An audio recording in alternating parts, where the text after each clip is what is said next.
আসসালামু আলাইকুম। সুপ্রিয় দর্শক, আপনারা সবাই কেমন আছেন?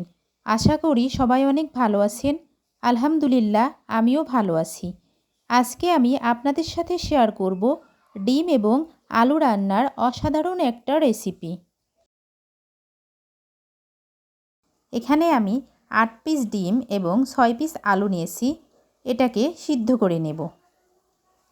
আলু এবং ডিমগুলোকে আমি সিদ্ধ করে রান্নার জন্য রেডি করে নিলাম। বন্ধুরা, আলুগুলা কিন্তু অবশ্যই পিস করে কেটে নিতে হবে। গরম কড়াইয়ে পরিমাণ মতো সরিষার তেল দিয়ে নিচ্ছি। এদিকে আমি ডিমগুলোতে 1 চা চামচ হলুদ গুঁড়া, হাফ চা চামচ মরিচের গুঁড়া, স্বাদ মতো লবণ দিয়ে নেব। তারপর খুব ভালোভাবে মাখিয়ে নেব। যারা যারা আমার চ্যানেলটি সাবস্ক্রাইব করেছেন তাদের সবাইকে অসংখ্য অসংখ্য ধন্যবাদ। আর যারা এখনও সাবস্ক্রাইব করেননি, প্লিজ সাবস্ক্রাইব করে আমার পাশেই থেকে যাবেন। তেল গরম হয়ে এসছে। গরম তেলে এখন আমি ডিমগুলা ভেজে নেব। ডিমগুলা খুব বেশি ভাজা যাবে না, বেশি ভাজলে কিন্তু উপরের স্ক্রিনটা শক্ত হয়ে যাবে। এখন আমি ডিমগুলোকে নামিয়ে রাখলাম। গরম কড়াইয়ে 2টা পেঁয়াজ কুচি দিয়ে নিলাম। পেঁয়াজ কুচিটাকে আমি হালকা করে ভেজে নেব। 2টা এলাচ আর 2 টুকরা দারুচিনি দিয়ে দিলাম। এবার আমি সিদ্ধ করে রাখা আলুগুলা কড়াইয়ে দিয়ে নেব। তারপর এগুলাকে হালকা করে ভেজে নেব। 4 টেবিল চামচ পরিমাণ আদা এবং রসুন পেস্ট দিয়ে নেব। আবারও বলতেছি, যারা যারা আমার ভিডিও দেখতেছেন কিন্তু এখনও লাইক দেন নাই, প্লিজ একটি লাইক দিয়ে দেবেন।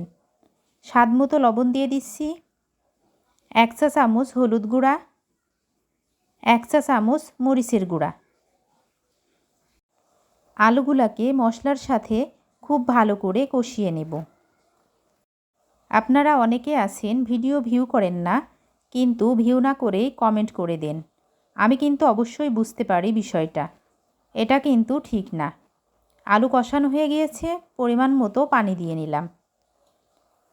যেহেতু আলুটা আমি আগে থেকে সিদ্ধ করে নিয়েছিলাম, পানিটা খুব বেশি দেওয়ার প্রয়োজন নেই।